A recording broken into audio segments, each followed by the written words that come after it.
Surprise, y'all. So I'm coming at you with a spontaneous, non-premiere review.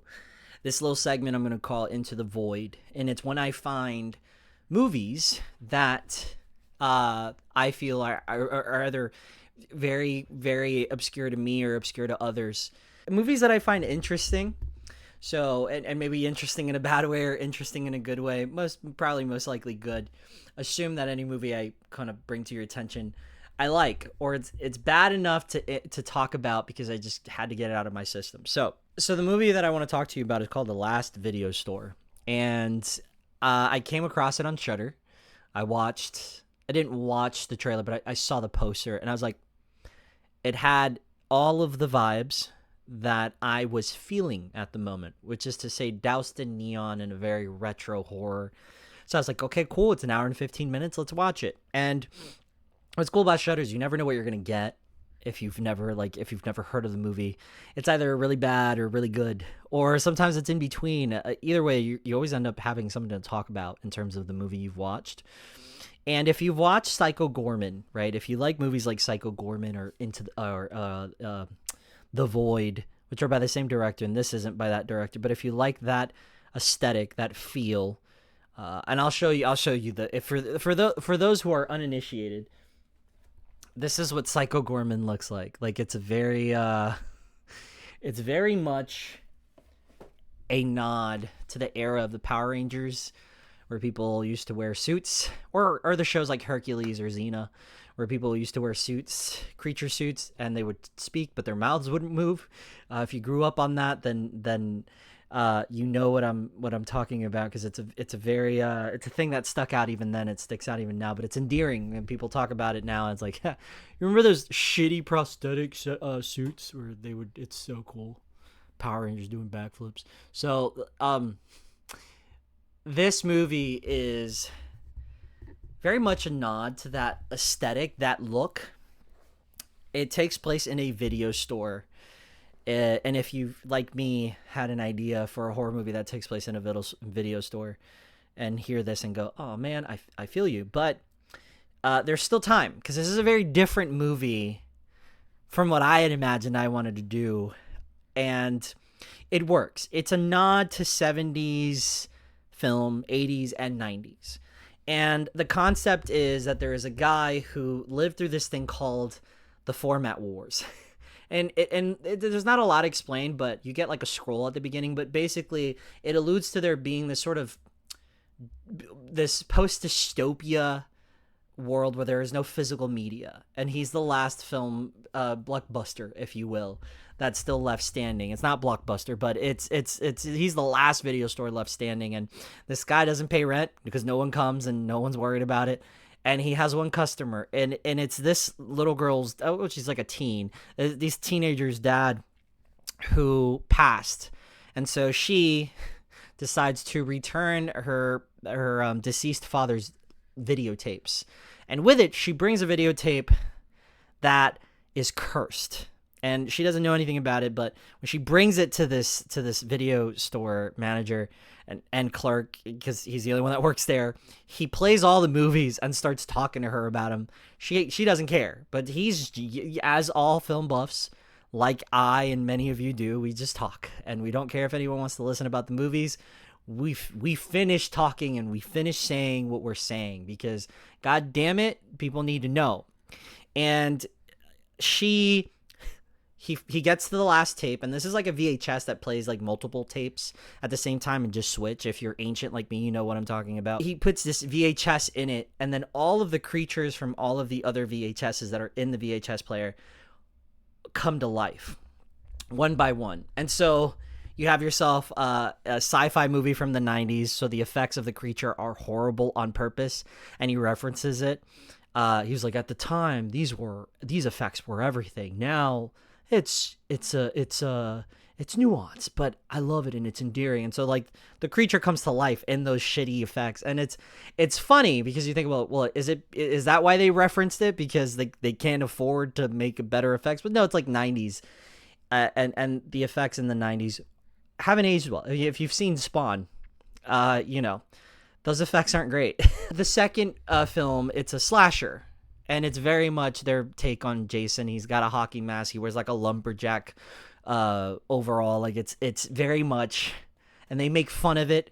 One of the characters from that film makes it over, and one of the references made is he makes a reference to these kids and how they were like, what was endearing about those movies at the time is that there were teenagers, adults playing teenagers, like 30-year-olds. So at one point, and just to give you a sort of a sense of what kind of humor we're looking at here without spoiling more, he one of the teenagers comes out of the television completely confused, like, where am I? And the videotape manager, he's always opening a beer when he's stressed or about to watch a movie, so he offers him one to calm him down, and he goes, I am 17 and my dad's the sheriff. You're going to jail. And it's just funny because I remember my Whistle review not so long ago going, yeah, half of these high schoolers look like they have their own kids. So it was just funny because it's still a thing that plagues certain movies now. And it was a very clever, and the film is full of clever meta commentary, kind of like Scream, or Scary Movie, but Scary Movie is just genuinely like a spoof. It's all over the place and it's erratic, and this is much more thought out, clever references with some mildly stupid moments in between to really let you know, like, hey, we're not taking any of this seriously. The two characters, the teenage girl and the clerk, she doesn't give a fuck about movies. He does, but they don't make her unbearable. They actually have a really sweet dynamic. They're both funny in their own right, and she learns to love. This whole experience is kind of bringing her closer to her deceased father. And it's, in an hour and 15 minutes, you get a good sense of like what her arc is, but there's not really a moment to spare in this film. It's either like really trippy special effects, some shitty special effects on purpose, some there's a scene where someone's head gets chopped off and the prosthetic head is another actor. And in the middle of all this happening, like them getting chased by the killer, he stops to give a commentary, because all movie buffs like me are unbearable, stop to give a commentary on why like the head doesn't look like the actor that just got decapitated. And it's just it's just funny. It's like one of those moments in like the 90s movies where you see an actor do a stunt and you're like, I can see the real stuntman's face. It's just full of those kinds of references and the hokey special effects. But then there are moments where they like spare their money for like a really good murder or a kill, the practical effects that they get to show off. And then towards the end, it gets very cosmic and very trippy and very horror. And they have a cool creature design towards the end. So this is very mush. This is very... I just spoke in mush. Holy shit. This is very much a movie for a type of fan. And I wouldn't just recommend this to anyone. I think if you watch the first 10 minutes, you'll know if it's for you. I was just enamored with how low budget it was and how much it did in this small space. I mean, all the posters on the walls, the VHS spines, the covers, it's all so doused in world building. Like, these movies are so lived in and so real in their universe.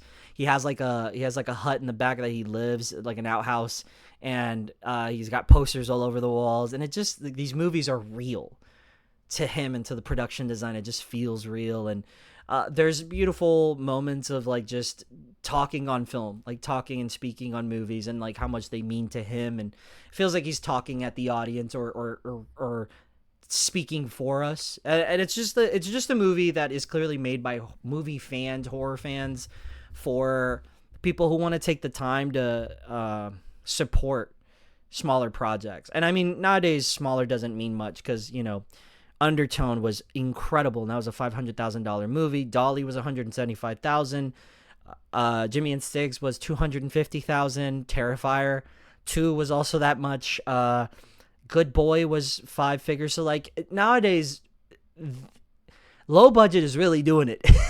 We're finally getting the spotlight. This is the time to make your project, put it out there, talk to Fathom Events, get them to screen your film. Like, this is the time for the indie filmmaker.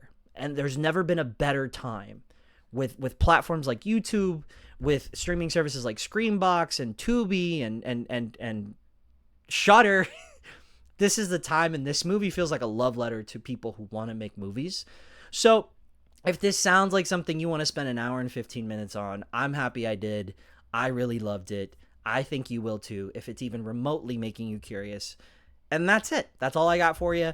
Remember that Undertone is out in theaters. My review is already out. It's my last review, so feel free to listen to it if you'd like. There is a movie coming out tonight in an hour and 6 minutes called Body Cam from Shudder.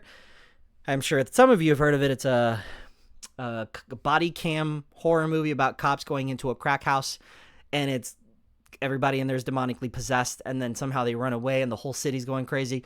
Looks kind of fun, so I will be watching that tonight, reviewing it tomorrow, so you might get back-to-back reviews. Who knows? That's it. Thank you guys for showing up to this new segment, Into the Void, and as always, I will see you in the best place in the world, at the movies.